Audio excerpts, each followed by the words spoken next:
Totoo ba ito? Erica, may bagong pinapagawang bahay. Bago ko ituloy ang reaction video na ito, hiling ko lang natapusin ang panunood nito, at kung bago ka pa lang sa munting channel na ito, paki-subscribe naman, maraming salamat. At huwag natin kalimutan suportahan ang ama ng Kalingap na si Val Santos Matubang at si Kalingap Rab, maraming salamat. Tanong ng mga viewers kung totoo na may pinapagawang bahay si Erica. Kung totoo man na may pinapagawang bahay si Erica, ay good news po yun kung totoo ito. At wala naman masama kung sakaling magpagawa man siya ng bahay.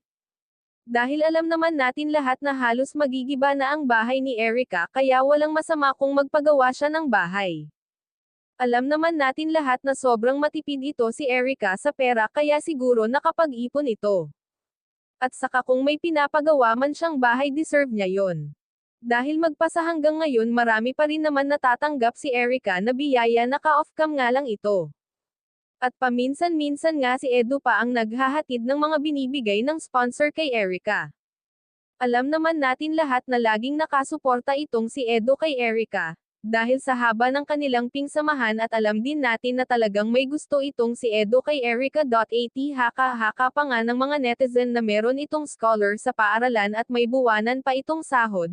Pareho nga sila ni Edu matipid sa pera at hindi kaagad basta-basta bumibili ng kung anong bagay. Palagay nyo mga ka-viewers, may katotohanan ba ang balitang ito? Hanggang dito na lang ang update ko mga ka-viewers, maraming salamat.